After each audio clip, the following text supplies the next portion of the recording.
Nnamdi Kanu, the release of Nnamdi Kanu, as such that could bring about national reconciliation. We actually do not want it to be seen as a political issue. Any moment from now, maybe in the next 6 months or thereabouts, you will see politicians begin to discuss 2027 and thereabout.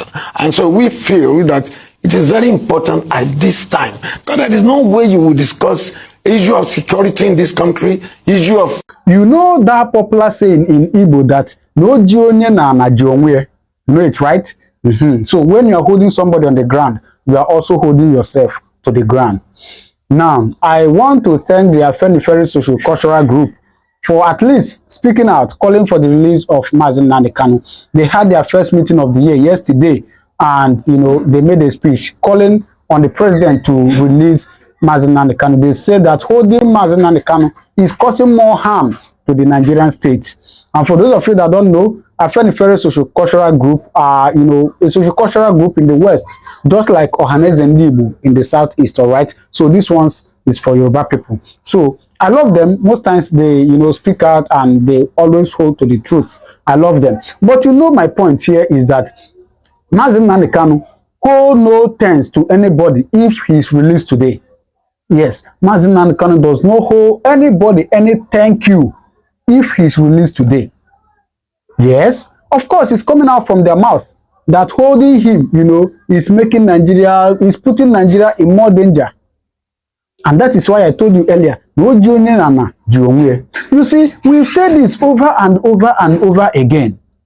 What or why are they holding Nnamdi Kanu? Because he's agitating for, for Biafran nation, isn't it? Now tell me, since 4 years that you have hold on to him, has agitation stopped? You see, oh God, I don't know how these people reason. These people in authority, I don't really know how they reason.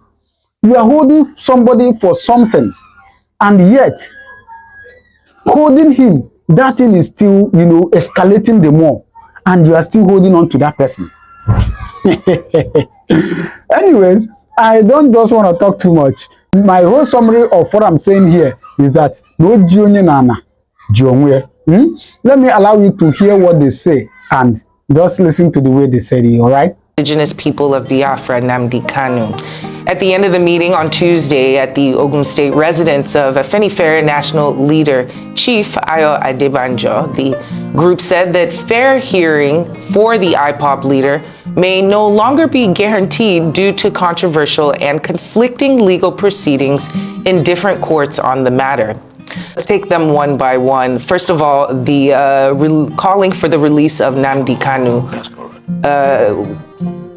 What should we make of the timing of this calling, seeing as he's been in detention for quite a while and battling his legal troubles? What is it that right now, what happened? What transpired? Well, like you said, we discussed quite a number of issues bordering on the state of the nation. And there is no doubt that issues of, security, national reconciliation, and all of that at this critical time is very important.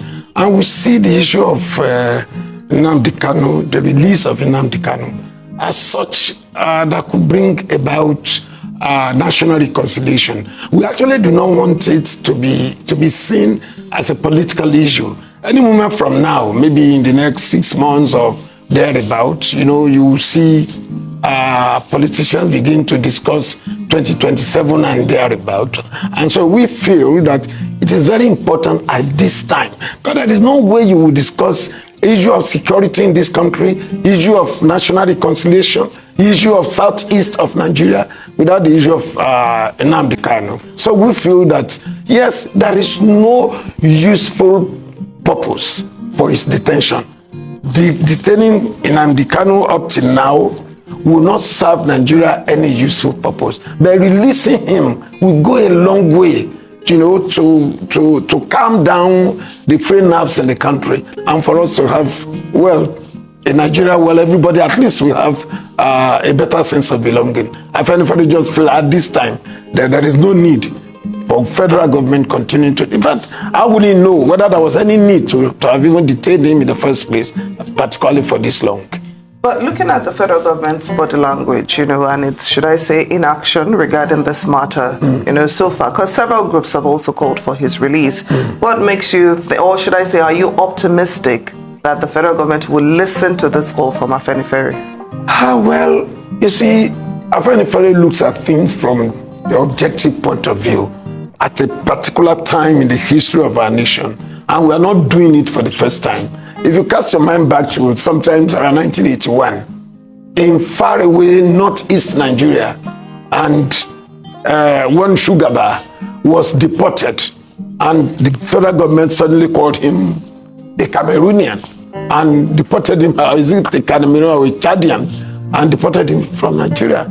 Afenifere then, still under the leadership of Chief Obafemi Awolowo, rose to the occasion. It is not a matter of whether we are optimistic or not.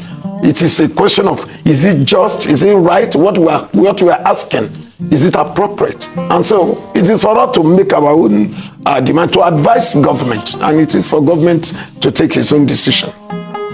Fair enough. And we also know that during the meeting, the barrister Dele Farotimi was appointed the new National Organizing Secretary. This is in light, of course, of the back and forth that happened with Afe Babalola and the case against Dele Farotimi. Now it seems that he's been embraced with warm arms. Could you speak a little bit on the implications of such, and also the relationship with Mr. Farotimi? Well, I was here sometimes during your morning show when I had the opportunity of visiting Dele Farotimi and Chief Afe Babalola in company with His Excellency Peter Obi to Ado Ekiti. The appointment yesterday has nothing, absolutely nothing to do with the Chief Afe Babalola's issue, which, thank God, all is well now, that ends well. Dele Farotimi is a member of the Afenifere, as a matter of fact, of his national caucus. And what transpired yesterday was not an appointment, it was an approval of an appointment. The appointment had come before the national executive for quite a while, but the general meeting had not come up for the purpose of approving the appointment. So what happened yesterday, the appointment was not just done yesterday, it was the approval of the appointment that had been sent forth by the National Executive Committee of the party, of the organization. All right, so what do you think? What do you think? Drop your comment on the comment section, all right? And do not forget to subscribe to this channel, okay? Thank you and God bless you.